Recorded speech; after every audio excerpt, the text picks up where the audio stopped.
ಕಾಂಗ್ರೆಸ್ನಲ್ಲಿ ನವೆಂಬರ್ ಕ್ರಾಂತಿ ಕಿಚ್ಚು ಮತ್ತೊಂದು ಹಂತಕ್ಕೆ ಹೋಗ್ತಾ ಇದೆ. ಮಹತ್ವದ ಬೆಳವಣಿಗೆಗೆ ಪವರ್ ಸೆಂಟರ್ ಆಯಿತು ಬೆಂಗಳೂರಿನ ಮಲ್ಲಿಕಾರ್ಜುನ ಖರ್ಗೆ ಮನೆ. ಸಿದ್ದರಾಮಯ್ಯ ಭೇಟಿಗೂ ಮುಂಚೆ ಖರ್ಗೆ ಡಿಕೆ ಬ್ರದರ್ಸ್ ಭೇಟಿಗೆ ಟೈಮ್ ಫಿಕ್ಸ್ ಆಯಿತು. ರಾತ್ರಿ 8 ಗಂಟೆಗೆ ಭೇಟಿ ಆಗುವಂತೆ ಡಿಕೆ ಬ್ರದರ್ಸ್ಗೆ ಖರ್ಗೆ ಸೂಚನೆ ಕೊಟ್ಟಿದ್ದಾರಂತೆ. ಹಿಂದೆ ಮಲ್ಲಿಕಾರ್ಜುನ ಖರ್ಗೆಯನ್ನ ಭೇಟಿ ಆಗಲಿದ್ದಾರೆ ಡಿಕೆ ಬ್ರದರ್ಸ್. ಅಧಿಕಾರ ಹಂಚಿಕೆ ಸಂಘರ್ಷ ತಾರಕಕ್ಕೇರ್ತಾ ಇದ್ದಂತೆ ಅಖಾಡಕ್ಕೆ ಖರ್ಗೆ ಧುಮುಕಿರೋದು. ಕಾಂಗ್ರೆಸ್ನಲ್ಲಿ ನವೆಂಬರ್ ಕ್ರಾಂತಿ ಕಿಚ್ಚು ದಿನದಿಂದ ದಿನಕ್ಕೆ ಜಾಸ್ತಿ ಆಗ್ತಾನೆ ಇದೆ. ಪವರ್ ಸೆಂಟರ್ ಆಗಿದೆಯಾ ಹಾಗಾದ್ರೆ ಬೆಂಗಳೂರಿನ ಮಲ್ಲಿಕಾರ್ಜುನ ಖರ್ಗೆ ಮನೆ? ಇವತ್ತು ಎಐಸಿಸಿ ಅಧ್ಯಕ್ಷ ಮಲ್ಲಿಕಾರ್ಜುನ ಖರ್ಗೆ ಅವರು ಬೆಂಗಳೂರಿಗೆ ಬರ್ತಿದ್ದಾರೆ. ಬೆಂಗಳೂರಿಗೆ ಬಂದ ಸಂದರ್ಭದಲ್ಲಿ ಡಿಕೆ ಶಿವಣ್ಣವನ್ನ ಮೀಟ್ ಮಾಡ್ತಿದ್ದೆ ಅಂತ ಮಲ್ಲಿಕಾರ್ಜುನ ಖರ್ಗೆ ಹೇಳಿದ್ರು. ಈ ಬಗ್ಗೆ ಹೆಚ್ಚಿನ ಡೀಟೇಲ್ಸ್ ಅನ್ನ ಕೊಡ್ತಾರೆ ನಮ್ಮ ಪ್ರತಿನಿಧಿ ಮಾರುತೇಶ್. ನಮ್ಮ ಜೊತೆ ಸಂಪರ್ಕದಲ್ಲಿದ್ದಾರೆ. ಮಾರುತೇಶ್, ಒಂದ್ ರೀತಿ ಮಲ್ಲಿಕಾರ್ಜುನ ಖರ್ಗೆ ಅವರ ಮನೆ ಪವರ್ ಸೆಂಟರ್ ಆಗೋಯ್ತು ಅನ್ನುವ ಪ್ರಶ್ನೆ ಮೂಡ್ತಾ ಇದೆ. ಯಾಕಂದ್ರೆ ಒಂದ್ ಕಡೆ ಸಿಎಂ ಸಿದ್ದರಾಮಯ್ಯ ಅವರು ನಾಳೆ ಖರ್ಗೆ ಅವರನ್ನ ಭೇಟಿ ಆಗ್ತೀನಿ ಅಂತ ಹೇಳಿದ್ರು. ಅದಕ್ಕಿಂತ ಮುಂಚೆ ಡಿಕೆ ಬ್ರದರ್ಸ್ ಭೇಟಿ ಆಗೋದಕ್ಕೆ ಹೋಗ್ತಾ ಇರೋದು. ಏನೆಲ್ಲ ಬೆಳವಣಿಗೆ ಆಗ್ತಾ ಇದೆ ಕಾಂಗ್ರೆಸ್ ಅಲ್ಲಿ? ನಯನ, ಡಿ ಕೆ ಶಿವಕುಮಾರ್ ಅವರಿಗೆ ಮಲ್ಲಿಕಾರ್ಜುನ ಖರ್ಗೆ ಅವರೇ ಬುಲಾವ್ ಕೊಟ್ಟಿದ್ದಾರೆ. ಯಾಕೆಂದ್ರೆ ಡಿ ಕೆ ಶಿವಕುಮಾರ್ ಇಂಥದ್ದೊಂದು ಹೆಜ್ಜೆಯನ್ನು ಇಡ್ತಾರೆ ಅಂತ ಬಹುಶಃ ಹೈಕಮಾಂಡ್ ನಿರೀಕ್ಷೆ ಮಾಡಿತ್ತೋ ಇಲ್ವೋ ಗೊತ್ತಿಲ್ಲ. ಡಿ ಕೆ ಶಿವಕುಮಾರ್ ಪರವಾಗಿ ಶಾಸಕರು ದೆಹಲಿಗೆ ಪರೇಡ್ ನಡೆಸಿದ್ರು. ಖರ್ಗೆ ಅವರನ್ನ ಭೇಟಿಯಾಗಿ ಡಿ ಕೆ ಶಿವಕುಮಾರ್ ಪರವಾಗಿ ಬ್ಯಾಟಿಂಗ್ ಮಾಡಿದ್ರು.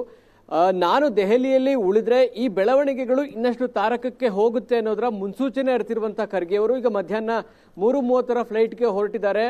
7 ಗಂಟೆ ಸುಮಾರಿಗೆ ಬೆಂಗಳೂರಿಗೆ ಬಂದು ತಲುಪ್ತಾರೆ. ಅವರು ಬೆಂಗಳೂರಿಗೆ ಬಂದ ಮೇಲೆ ಡಿ ಕೆ ಶಿವಕುಮಾರ್ ಜೊತೆಗೆ ಡಿ ಕೆ ಸುರೇಶ್ ಇಬ್ಬರು ಕೂಡ ಮಲ್ಲಿಕಾರ್ಜುನ ಖರ್ಗೆ ಅವರನ್ನ 8 ಗಂಟೆಯ ಬಳಿಕ, ಅಂದ್ರೆ 8 ಗಂಟೆ ಅನ್ನುವಂಥ ಮಾಹಿತಿ ಇದೆ, 8 ಗಂಟೆಯ ಬಳಿಕ ಅವರು ಭೇಟಿ ಆಗ್ತಾರೆ ಅನ್ನುವಂಥದ್ದು ಖಚಿತ ಆಗ್ತಾ ಇದೆ. ಬಹಳ ಪ್ರಮುಖವಾಗಿ ಈ ಎಲ್ಲ ಬೆಳವಣಿಗೆಗಳಿಗೆ ಕಾರಣ ಆಗಿರ್ತಕ್ಕಂಥದ್ದು 2.5 ವರ್ಷದ ಮಾತುಕತೆಯ ಒಪ್ಪಂದದ ವಿಚಾರಕ್ಕೆ ಸಂಬಂಧಪಟ್ಟ ಹಾಗೆ ನೀವು ಈಡೇರಿಸಿ ಅನ್ನುವಂಥ ಪಟ್ಟನ್ನ ಡಿ ಕೆ ಶಿವಕುಮಾರ್ ಅವರು ಹಿಡಿದಿದ್ದಾರೆ. ಆದರೆ ಹೈಕಮಾಂಡ್ ಈ ವಿಚಾರದ ಬಗ್ಗೆ ಇನ್ನೂ ಕೂಡ ಯಾವುದೇ ತೀರ್ಮಾನಗಳನ್ನು ತೆಗೆದುಕೊಳ್ಳೋದಕ್ಕೆ ಮುಂದಾಗಿಲ್ಲ. ಹೀಗಾಗಿ ಈ ತೀರ್ಮಾನವನ್ನು ತೆಗೆದುಕೊಳ್ಳಬೇಕು ಅಂದ್ರೆ ಒಂದು ಹೈಕಮಾಂಡ್ ಸ್ವಯಂ ಪ್ರೇರಿತವಾಗಿ ಬರಬೇಕು. ಆದರೆ ಆ ಲಕ್ಷಣಗಳು ಎಲ್ಲೂ ಕೂಡ ಕಾಣಿಸ್ತಾ ಇಲ್ಲ. ಡಿ ಕೆ ಶಿವಕುಮಾರ್ ರಾಹುಲ್ ಗಾಂಧಿ ಅವರ ಭೇಟಿಗೆ ಪ್ರಯತ್ನ ಮಾಡಿದ್ರು ಕೂಡ ಸಾಧ್ಯ ಆಗ್ತಾ ಇಲ್ಲ. ಕಳೆದ 2-3 ತಿಂಗಳಿನಿಂದಲೂ ಕೂಡ ಹೈಕಮಾಂಡ್ ಮೇಲೆ ಡಿ ಕೆ ಶಿವಕುಮಾರ್ ಈ ಒತ್ತಡವನ್ನ ಮಾಡ್ತಾನೆ ಬಂದಿದ್ರು ಕೂಡ ಬೇರೆ ಬೇರೆ ಕಾರಣಗಳಿಂದಾಗಿ ಹೈಕಮಾಂಡ್ ಈ ರೀತಿ ಮಾತುಕತೆ ಮಾಡೋದಕ್ಕೆ ಯಾವುದೇ ತೀರ್ಮಾನವನ್ನು ತೆಗೆದುಕೊಳ್ಳಿಲ್ಲ. ಹೀಗಾಗಿ ಅನಿವಾರ್ಯವಾಗಿ ಈಗ ಶಾಸಕರು ಡಿ ಕೆ ಶಿವಕುಮಾರ್ ಪರವಾಗಿ ಅಖಾಡಕ್ಕೆ ಇಳಿದಂಗೆ ಕಾಣಿಸ್ತಾ ಇದೆ. ಆ ಕಾರಣಕ್ಕಾಗಿ ಅವರು ತಂಡೋಪತಂಡವಾಗಿ ಹೈಕಮಾಂಡ್ ನಾಯಕರ ಕದ ತಟ್ತಾ ಇದ್ದಾರೆ. ಈಗ ಬೆಂಗಳೂರಿನ ಸದಾಶಿವನಗರದ ಮಲ್ಲಿಕಾರ್ಜುನ ಖರ್ಗೆ ಅವರ ನಿವಾಸ ಒಂದು ರೀತಿ ಪವರ್ ಸೆಂಟರ್ ಆಗಿದೆ. ರಾಜ್ಯದಲ್ಲಿ 3 ಪವರ್ ಸೆಂಟರ್ಗಳಿದೆ ಅನ್ನುವಂಥ ಚರ್ಚೆಗಳು ಮೊದಲಿನಿಂದಲೂ ನಡೀತಾ ಇತ್ತು. ಒಂದು ಡಿ ಕೆ ಶಿವಕುಮಾರ್ ಅವರ ಮನೆ, ಇನ್ನೊಂದು ಸಿಎಂ ಸಿದ್ದರಾಮಯ್ಯನವರ ಕಾವೇರಿ ನಿವಾಸ, ಮತ್ತೊಂದು ಮಲ್ಲಿಕಾರ್ಜುನ ಖರ್ಗೆ ಅವರ ಸದಾಶಿವನಗರ ನಿವಾಸ. ಈ ಮೂರು ಪವರ್ ಸೆಂಟರ್ಗಳು ಕರ್ನಾಟಕ ಕಾಂಗ್ರೆಸ್ನಲ್ಲಿ ಇದಾವೆ ಅನ್ನುವಂಥದ್ದೇನು ಗುಟ್ಟಾಗಿ ಉಳಿದಿಲ್ಲ.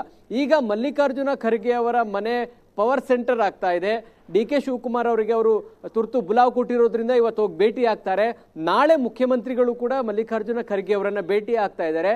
ಯಾಕಂದ್ರೆ ಈ ಬೆಳವಣಿಗೆಯನ್ನ ಹೈಕಮಾಂಡ್ ಮಧ್ಯಪ್ರವೇಶ ಮಾಡಿ ಇತ್ಯರ್ಥಗೊಳಿಸಬೇಕಾದಂತ ಒಂದು ಪರಿಸ್ಥಿತಿ ಮತ್ತು ವಾತಾವರಣ ಕರ್ನಾಟಕ ಕಾಂಗ್ರೆಸ್ನಲ್ಲಿ ಸೃಷ್ಟಿಯಾಗಿದೆ. ಅದರಲ್ಲಿ ಯಾವುದೇ ಅನುಮಾನ ಬೇಡ. ಶಾಸಕರು ದೆಹಲಿಗೆ ಹೋಗ್ತಾ ಇದ್ದಾರೆ, ಇನ್ನೊಂದು ಕಡೆ ಸಚಿವರು ಡಿನ್ನರ್ ಮೀಟಿಂಗ್ ಮಾಡ್ತಾ ಇದ್ದಾರೆ. 2 ಬಣಗಳಲ್ಲೂ ಕೂಡ ಈ ಮೀಟಿಂಗ್ ಅಥವಾ ಟೀಮ್ ಗುಂಪುಗಾರಿಕೆಯ ಬೆಳವಣಿಗೆಗಳು 2 ಬಣದಿಂದಲೂ ನಡೀತಾ ಇದೆ. ಹೀಗಾಗಿ ಇದನ್ನು ಇತ್ಯರ್ಥಗೊಳಿಸಬೇಕಾದಂತ ಒತ್ತಡದಲ್ಲಿ ಮಲ್ಲಿಕಾರ್ಜುನ ಖರ್ಗೆ ಅವರು ಸಿಲುಕೊಂಡಿದ್ದಾರೆ. ಮತ್ತು ಮಲ್ಲಿಕಾರ್ಜುನ ಖರ್ಗೆ ಅವರು ಯಾಕೆ ಪ್ರಾಮುಖ್ಯತೆ ಅಂತ ಹೇಳಿದ್ರೆ ಕೇವಲ ಎಐಸಿಸಿ ಅಧ್ಯಕ್ಷರು ಅಂತೇಳಿ ಮಾತ್ರ ಅಲ್ಲ, ಅವರು ಕರ್ನಾಟಕದವರಾಗಿರೋದ್ರಿಂದ ಕರ್ನಾಟಕದ ಎಲ್ಲ ರಾಜಕೀಯ ಆಗು ಹೋಗುಗಳ ಬಗ್ಗೆ ಅವರಿಗೆ ಅರಿವಿದೆ. ಯಾವುದೇ ತೀರ್ಮಾನಗಳನ್ನು ತೆಗೆದುಕೊಳ್ಳುವಾಗ ರಾಹುಲ್ ಗಾಂಧಿ ಕರ್ನಾಟಕದ ವಿಚಾರದಲ್ಲಿ ಖರ್ಗೆ ಅವರ ಮಾತಿಗೆ ಮತ್ತು ಅವರ ಅಭಿಪ್ರಾಯಕ್ಕೆ ಹೆಚ್ಚು ಮಹತ್ವವನ್ನು ಕೊಡ್ತಾರೆ. ಹಾಗಾಗಿ ಖರ್ಗೆ ಅವರು ಇದನ್ನ ಮೊದಲ ಹಂತದಲ್ಲಿ ಬಗೆಹರಿಸುವಂತ ಪ್ರಯತ್ನವನ್ನ ಮಾಡ್ತಾರಾ, ಅಥವಾ ಇವರಿವರ ವಾದಗಳನ್ನ ಸಿಎಂ ಇರ್ಬೋದು, ಡಿಸಿಎಂ ಇರ್ಬೋದು, ಅವರ ಪಟ್ಟನ್ನು ಏನು ಹಿಡಿದಿದ್ದಾರೆ ಮತ್ತು ಏನು ಆಗಬೇಕು ಅಂತ ಬಯಸ್ತಾ ಇದ್ದಾರೆ ಅದನ್ನ ದೆಹಲಿಗೆ ತೆಗೆದುಕೊಂಡು ಹೋಗಿ ಅಲ್ಲಿ ತೀರ್ಮಾನ ಮಾಡ್ತಾರಾ? ಇದೆಲ್ಲದಕ್ಕೂ ಮುಂದಿನ ದಿನಗಳ ಬೆಳವಣಿಗೆಯಿಂದ ಅಷ್ಟೇ ಉತ್ತರ ಸಿಗಬಹುದು. ನಯನ. ಓಕೆ ಮಾರುತೇಶ್, ಹಾಗೆ ಸಂಪರ್ಕದಲ್ಲಿರಿ.